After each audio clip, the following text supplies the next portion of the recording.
ನಾನು Harshita Bhat, the New Indian Times web ಪೋರ್ಟಲಿಂದ ಬಂದಿದ್ದೀವಿ. ಖಾಸಗಿ ಚಾನಲ್ ಒಂದರಲ್ಲಿ ಬಿಗ್ ಬಾಸ್ 4 ಸೀಸನ್ 4 ಬರ್ತಾ ಇದೆ. ನಾವು ಕಲಾ ಕಾಲೇಜಲ್ಲಿದ್ದೀವಿ, ಸರ್ಕಾರಿ ಕಲಾ ಕಾಲೇಜಲ್ಲಿದ್ದೀವಿ.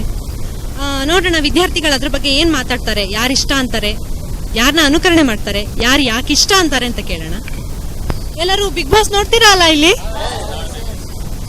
ಯಾವ ಕಂಟೆಸ್ಟೆಂಟ್ ಇಷ್ಟ ಆಗ್ತಾರೆ? ನನ್ಗೆ ತುಂಬಾ ಇಷ್ಟ ಆಗೋದು ಪ್ರಥಮ್ ಅವರು. ಯಾಕೆ ಇಷ್ಟ ಆಗ್ತಾರೆ ಅವ್ರು ನಿಮ್ಗೆ? ಅವರು ತುಂಬಾ ನಿರರ್ಗಳವಾದ ಕನ್ನಡ ಮಾತಾಡ್ತಾರೆ, ಮತ್ತೆ ಏನೇ ಇದ್ರು ನೇರವಾಗಿ ಮಾತಾಡೋ ವ್ಯಕ್ತಿತ್ವ, ಆದ್ರಿಂದ ಅವ್ರು ತುಂಬಾ ಇಷ್ಟ ಆಗ್ತಾರೆ. ಓಕೆ, ನಿಮ್ಗೆ ಯಾರು ಇಷ್ಟ ಆಗ್ತಾರೆ? ನನಗೆ ಶಾಲಿನಿ ಇಷ್ಟ ಆಗ್ತಾರೆ. ಯಾಕೆ ಇಷ್ಟ ಆಗ್ತಾರೆ? ಅಂದರೆ ಅವರು ಮಗು ಆಗಿದ್ರು ಕೂಡ ಯಾವುದೇ ಇದಿಲ್ಲದೆ ಎಲ್ಲದಕ್ಕೂ ನಾನು ಹೋಗ್ತೀನಿ ಅಂತ ಒಂದು ಹೆಣ್ಮಗು ಆಗಿ ಎಲ್ಲದಕ್ಕೂ ಹೋಗ್ತಾ ಇರ್ತಾರೆ. ಮತ್ತು ಕಾಮಿಡಿ ಚೆನ್ನಾಗಿ ಮಾಡ್ತಾ ಇರ್ತಾರೆ. ಅವ್ರು ಮಾತಾಡೋ ಅಂದರೆ ತುಂಬ ಇಷ್ಟ ಆಗುತ್ತೆ. ಮಾಳವಿಕ ಅವ್ರು ಇಷ್ಟ ಆಗ್ತಾರೆ. ಮಾಳವಿಕ ಅಂದರೆ ಆ ಮನೆಯಲ್ಲಿ ಇರುವಂಥವ್ರೆಲ್ಲ ದೊಡ್ಡ ವ್ಯಕ್ತಿಗಳಿಗಿಂತ ಎಲ್ಲ ದೊಡ್ಡ ವ್ಯಕ್ತಿ, ಅದಕ್ಕೋಸ್ಕರ. ಮತ್ತೆ ಮಾತಾಡ್ಬೇಕಾದ್ರೆ ತೂಕವಾಗಿ ಮಾತಾಡ್ತಾರೆ. ಏನೂ ಈಗ ಪ್ರಥಮ ಥರ ಮಾತಾಡೋದಾಗ್ಲಿ ಬೇರೆ ಥರ ಮಾತಾಡೋದಾಗ್ಲಿ ಒಂಥರ ಮಾತಾಡಲ್ಲ, ಒಂದು ತೂಕವಾಗಿ ಮಾತಾಡ್ತಾರೆ.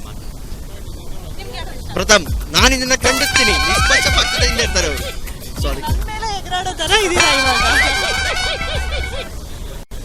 ಕಿರಿಕೀರ್ತಿ ಅಂದ್ರೆ ತುಂಬಾ ಇಷ್ಟ. ನಮಸ್ಕಾರ ಸ್ವಾಮಿ, ಕಿರಿಕೀರ್ತಿ ಅಂತ. ಅವ್ರು ಮಾತಾಡೋದು ಚೆನ್ನಾಗಿ ಮಾತಾಡ್ತಾರೆ. ಮತ್ತೆ ಪ್ರಥಮ್ ಅವ್ರ ಬಗ್ಗೆ ಅವರು ಮತ್ತೆ ಕನ್ನಡ ಚೆನ್ನಾಗಿ ಮಾತಾಡ್ತಾರೆ, ಇವರು ಕನ್ನಡ ಚೆನ್ನಾಗಿ ಮಾತಾಡೋದ್ರಿಂದ ನಂಗೆ ಕಿರಿಕೀರ್ತಿ. ನನ್ನ ಹೆಸರು ಸಂಜಯ್ ಕುಮಾರ್. ನಾನು ಗೌರ್ಮೆಂಟ್ ಆರ್ಟ್ಸ್ ಕಾಲೇಜಲ್ಲಿ ದ್ವಿತೀಯ BA ಓದ್ತಾ ಇದ್ದೀನಿ. ಸೊ ನಾನು ಪ್ರಥಮ ಬಾರಿಯಾಗಿ ಪ್ರಥಮ್ ಅವರ ಒಂದು ಆ್ಯಕ್ಟ್ ಮಾಡ್ತಾ ಇದ್ದೀನಿ. ಬಿಗ್ ಬಾಸ್, ನಾನು ಇದನ್ನು ಖಂಡಿಸ್ತೀನಿ. ಇವತ್ತು ನಮ್ಮ ಮನೆಗೆ ನೀವು ಹಸು ಕಳಿಸಿದಿರಿ, ಬಟ್ 14 ಜನ ಕಂಟೆಸ್ಟೆಂಟ್ಸ್ ಅದಕ್ಕೆ ಹುಲ್ಲಾಗ್ತೀನಿ ಹಾಲು ಕುಡಿತಾ ಇದ್ದಾರೆ. ನನಗೆ ಇದು ತುಂಬ ಮನಸ್ಸಿಗೆ ನೋವಾಗಿದೆ. ನೋಡಿ, ಕಾರುಣ್ಯ ಅವರು ತುಂಬ ಅಚ್ಚುಕಟ್ಟಾಗಿ ಟೀನ ಮಾಡಿಕೊಂಡು ಕುಡಿತಾ ಇದ್ದಾರೆ. ನನಗೆ ಅದು ಇಷ್ಟ ಆಗ್ತಾ ಇಲ್ಲ. ನನ್ನ ಮನಸ್ಸಿಗೆ ತುಂಬ ಗೊಂದಲ ತರ್ತಿದೆ. ಇದನ್ನು ನಾನು ನಿರ್ಲಿಪ್ತವಾಗಿ ಖಂಡಿಸ್ತೀನಿ. ಇದನ್ನು ನಾನು ಯಾಕಂದರೆ ನಾವು ಇರೋದು ಕರ್ನಾಟಕದಲ್ಲಿ. ನಾವು ಒಂದು ಗೋವನ್ನ ಒಂದು ಮಾತಿ ಥರ ನೋಡ್ತೀವಿ. ಸೊ ಅದಕ್ಕೆ ಉಲ್ಲಾಗ್ತೇನೆ ಒಂದು ಅಪರಾಧ.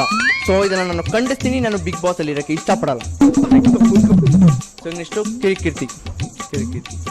ಓಕೆ ಪ್ರಥಮ್, ಹೇಳ್ತಾ ಇದ್ದೀನಿ, ಇದು ನನ್ನ ಹತ್ರ ಬೇಡ. ಪ್ರಥಮ್, ಇದು ನನ್ನ ಹತ್ರ ಬೇಡ.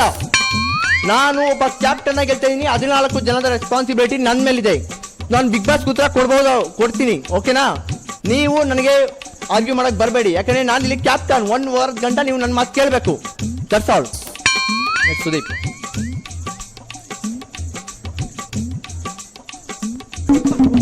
ಈ ಮನೆಯಲ್ಲಿ ಕಿಚ್ಚಿದೆ, ಹುಚ್ಚಿದೆ, ಮನ್ಸಲ್ಲೇ ಮಲಗಿರೋ ಮಚ್ಚಿದೆ, ಕಾಳ್ಗಿಚ್ಚಿದೆ. ಈ ವಾರ ಬಿಗ್ ಬಾಸ್ ಅಲ್ಲಿ ತುಂಬಾ ಗಲಾಟೆಗಳು ನಡೆದಿದೆ. ಇದ್ರ ಒಂದು ಸಣ್ಣ ಜಲಕ್ ನೋಡ್ಕೊಂಬೋಣ. ಬಿಗ್ ಬಾಸ್ ಮನೆ ಬಿಟ್ಟಿ ಪ್ಲೇಸ್. ಹುಚ್ಚ ವೆಂಕಟ್ ಅವರೇ, ಇವತ್ತು ತುಂಬಾ ಗೇಮ್ ಆಡಿದ್ದೀರಾ ನೀವು. ಸೊ ಅದ್ರ ಬಗ್ಗೆ ಮಾತಾಡೋಣ. ಬರ್ತೀನಿ. ಹೇಳಿ, ಇವತ್ತು ನೀವು ಪೂಜಾ ಗಾಂಧಿ ಅವ್ರಿಗೆ ಸ್ವಲ್ಪ ರಾಂಗ್ ಆಗಿ ಮಾತಾಡೋದಂತೆ, ಯಾಕೆ? ಅದು ನನಗೆ ಗೊತ್ತು. ಹುಚ್ಚ ವೆಂಕಟ್ ಅವರೇ, ನಾನು ಹೇಳ್ತಾ ಇದ್ದೀನಿ, 14 ಜನ ನೀವು ಒಳಗಡೆ ಏನಿದ್ದೀರಾ ಅವರೆಲ್ಲ ನನ್ನ ಕುಟುಂಬ ಇದ್ದಂಗೆ. ಸೊ ನಾನು ಇಲ್ಲಿ ನಿಂತ್ಕೊಂಡು ಕರ್ನಾಟಕಕ್ಕೆ ಉತ್ತರ ಕೊಡ್ಬೇಕಾಗಿರೋ ಮನುಷ್ಯ ನಾನು. ಇಲ್ಲಿ ನಾನು ನಿಂತಿದ್ದೀನಿ ಅಂದ್ರೆ ಅದು ಕರ್ನಾಟಕ ಜನರ ಬೆಂಬಲ ಹೊರತು 14 ಜನ ಇದ್ರಲ್ಲ ನಿಮ್ ಬೆಂಬಲ ಅಲ್ಲ. ನೀವೆಲ್ಲ ನನ್ನ ಕುಟುಂಬ ಇದ್ದಂಗೆ. ಅದ್ರ ಸುರಕ್ಷತೆ ನಂದು. ಸೊ ನೀವ್ ಯಾರೋ ಹೊರಗಡೆಯಿಂದ ಬಂದು 14 ಜನಕ್ಕೆ ಬುದ್ಧಿ ಹೇಳೋ ಮಾತು ನಮ್ಗೆ ಬೇಕಾಗಿಲ್ಲ. Thank you.